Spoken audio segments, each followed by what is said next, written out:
Hello and greetings to the audience of the Journal of Human Nutrition and Dietetics. My name is Cristian Costas-Batlle. I'm a gastroenterology dietitian specializing in celiac disease. I work over in England and the UK, and I'm really looking forward to sharing the findings from our manuscript, which I was able to get published with the support of my amazing co-authors, Nick Trott, Yvonne Jeans, Leah Seamark, and Claire Gardiner. And the manuscript title is "A Dietitian-led Celiac Service Helps to Identify and Reduce Involuntary Gluten Ingestion with Subsequent Reduction in the Frequency of Repeat Endoscopies." So we'll get started.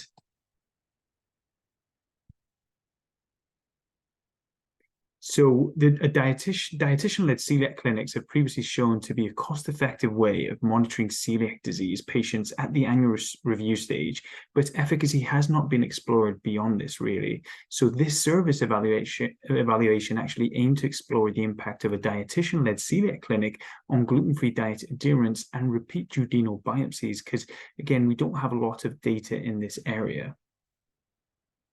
With regards to the methods, what was done was adults were selected who had biopsy-proven celiac disease and were previously under a gastroenterologist or celiac nurse, and were then transferred to a new dietitian-led celiac clinic that was set up in January 2019, and this was at Bradford Teaching Hospital's NHS Foundation Trust, which is a hospital in England in the UK. And these patients were therefore selected. Medical records were used to collect data, which included different types of data with regards to gluten-free diet adherence, and then data was analyzed using SPSS. So a Cochrane's Q test was used, followed by McNemar test for pairwise comparisons with a Bonferroni correction for multiple tests. Repeat biopsy findings were compared with the most recent dietitian adherence assessment too. And this project, we had project and ethics approval that was granted through the hospital trust and also through Leeds Beckett University. So with regards to the results, we had a total of 170 patients who had biopsy-proven celiac disease and had been living with the condition for more than 2 years and were previously under the care of a gastroenterologist or a celiac nurse in secondary care. So really looking back at the medical records, we gathered adherence assessment data from their last encounter with a gastroenterologist or celiac nurse, and then we collected adherence assessment data from their 2 appointments in the dietitian-led celiac clinic after that.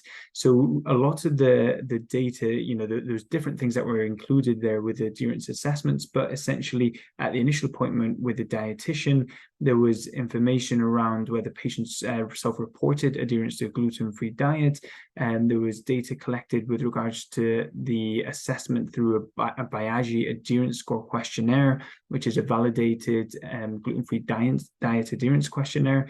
And then there was a dietitian adherence assessment, which helped to identify if patients were consuming gluten involuntarily, and patients were also asked if they were consuming gluten voluntarily. And then on follow-up, similar data was collected to compare differences at 2 different time points. So really, when we looked at the different methods of assessing adherence, what was identified was that at that initial assessment with a gastroenterologist or celiac nurse, 72% of patients were reported as adherent to the gluten-free diet. Then when patients were transferred into the dietitian-led celiac clinic and seen there, 61% of patients self-reported adherence, so that was a lower amount. And then when patients completed the Biagi adherence questionnaire, what that showed was that adherence levels were identified as similar to when patients self-reported.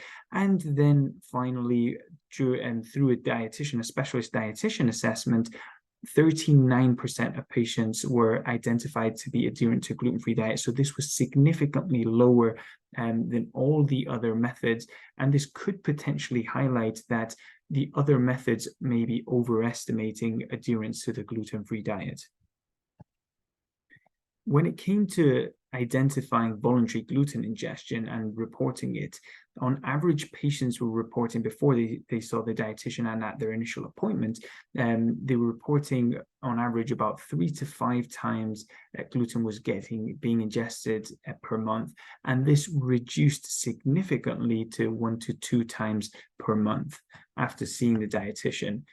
And also with regards to involuntary gluten ingestion, there were 104 patients who identified initially that they were following a gluten-free diet. But from these 104 patients, 38% were identified to still be eating gluten involuntarily through the dietitian assessment. So, and this also reduced significantly on follow-up with another dietetic appointment. And actually, again, this can highlight that patients might be eating gluten involuntarily, and that without a dietitian assessment, then this might not be identified, and patients might miss the opportunity to get educated to improve adherence.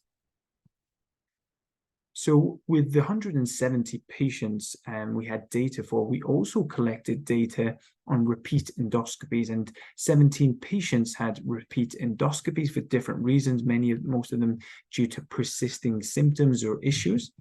And what we did with the data was we compared the repeat biopsy findings with the most recent dietitian adherence assessment. And for the nine patients that displayed features of active celiac disease, all had been identified to be eating gluten by the dietetic assessment, whether that was before the repeat biopsy was performed or after. And in a similar way, patients who did not display any features of active celiac disease were all identified to not be eating gluten by the dietitian assessment.